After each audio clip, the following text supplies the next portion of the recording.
estimate cost of rupees 179 lakhs through JKPHC, against which 17 lakhs were released. However, the construction work could not be carried out due to objections raised by Archaeological Survey of India, as the construction site comes under their jurisdiction, thereby causing the work on the project to halt. Part B, the Intizamiya Committee Burzahama offered a piece of Awqaf land for the construction. 18, 19 और 24 में department ने इनको दोबारा request किया authorities को कि आप ये आइडेंटिफाई करें, अभी तक आइडेंटिफाई नहीं हुआ। अब आप इससे अंदाज़ा लगा सकते हैं कि वहाँ एक बड़ा रूरल एरिया है, वहाँ के लोगों को कितनी तकलीफ़ें होती होंगी। अभी ये 2 कमरों में चल रहा है वहाँ जो हेल्थ सर्विस है हमारी, तो वहाँ वॉशरूम की फैसिलिटी नहीं है।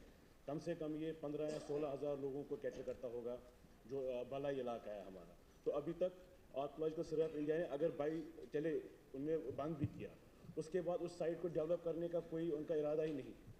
ऐसे ही ना फॉर द नेम से उन्होंने वहाँ आर्कियोलॉजिकल सर्वे ऑफ इंडिया ने कहा है कि भाई वहाँ साइट हमारी, लेकिन वहाँ पैसा रिलीज़ होकर भी काम बंद करवाया है।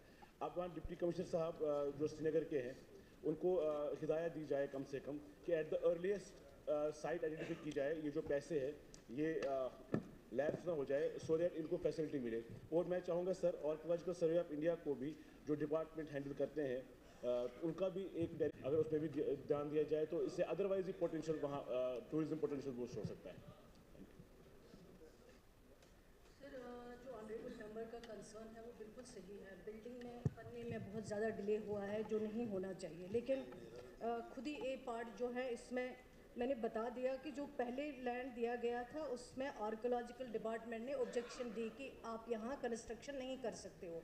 उसके बाद फिर जो इंतज़ामिया कमेटी वहाँ की है, लोकल लोग, उन्होंने कुछ ज़मीन आइडेंटिफाई किया था, वो हेल्थ डिपार्टमेंट को ट्रांसफ़र होना था, लेकिन कई वजूहत की वजह से वो ट्रांसफ़र नहीं हो पाया वक्त पे, जिसकी वजह से बात करूँगी ताकि जो मुश्किलें वहाँ पे लोग झेल रहे हैं हेल्थ फैसिलिटी की वजह से 2 कमरों में हैं, बल्कि फैसिलिटी होनी चाहिए जो अवेलेबल नहीं है। मैं ज़रूर इसमें कोशिश करूँगी डिस्ट्रिक्ट डेवलपमेंट कमिश्नर से ताकि ये लैंड जल्द अज जल्द ट्रांसफ़र किया जाए हेल्थ डिपार्टमेंट को और इनकी बिल्डिंग जो है वो जल्द बन पाए, लोगों को वहाँ फ़ायदा मिल पाए। शुक्रिया। Thank you very much. जो असेंबली का जो सेक्रेटरीट है उन्होंने बहुत अच्छा काम किया है इन दिनों, और हमें ऑनलाइन जो सारा हमें क्वेश्चन वगैरह आते हैं, और कल का जो हमें क्वेश्चन आए हैं तो उसमें उर्दू और इंग्लिश में आए हैं, तो मुझे लगता है कि काम कर रहे हैं। तो मैं चाहता हूं कि नेक्स्ट जो कल से जो आज से हिंदी में भी आ जाएं, क्योंकि हिंदी भी बहुत से हमारे मेंबर्स हैं जो हिंदी में ज़्यादा उनका कमांड रहती है। तो काइंडली मैं अप्रिशिएट करता हूं कि आप बड़ा स्मूथली इसको चला रहे हैं और बढ़िया चल रहा है, लेकिन उसको भी इंक्लूड करना चाहिए। Sir, Education and Flood Control Department does not have any exclusive budget to undertake beautification work on river banks. The mandate of the department is to undertake anti-erosion works to prevent bank damage, clogging, leaching due to flood water in the stretch under question. The grade protection works are being undertaken under the flood management project phase 2 part A at specific location depending upon vulnerability, weak spots. The said work shall be completed. कि कितना पैसा वहाँ खर्च हुआ आज तक इस river Jhelum के किनारों पर, ताकि वहाँ एक पार्क भी बनी है जिसमें लाखों रुपए खर्च हुए हैं।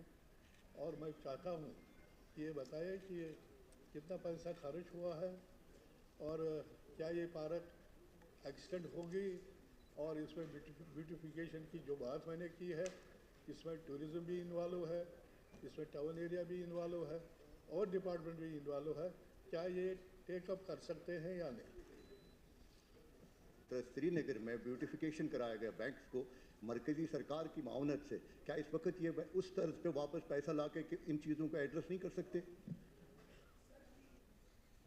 ऑनरेबल मिनिस्टर साहब ने कहा कि sir flood management plan of river Jhelum phase 2 के हिसाब से उनके पास फंड्स हैं, INFC के नहीं हैं। सर जब फंड्स अवेलेबल है, सारा कुछ अवेलेबल है, तो अभी तक काम शुरू क्यों नहीं हुआ? मेरा यही इनसे ये है। बेसिकली मैंने इस गुजारिश की कि ये डिफरेंसेस था टू जो हमारी एजेंसी थी, इनकी जो ओपिनियन थी उनमें डिफरेंसेस होने की वजह से हम काम टेकअप नहीं कर पाए। और अब 1-2 दिन में इसी हवाले से एक मीटिंग कॉल की है और हम फाइनल डिसीजन इंशाल्लाह ले लेंगे और नेक्स्ट कमिंग डेज में इसकी जो है टेंडर वगैरह फ्लोट करके इस पर हम काम करेंगे। शेख खुर्शीद साहब।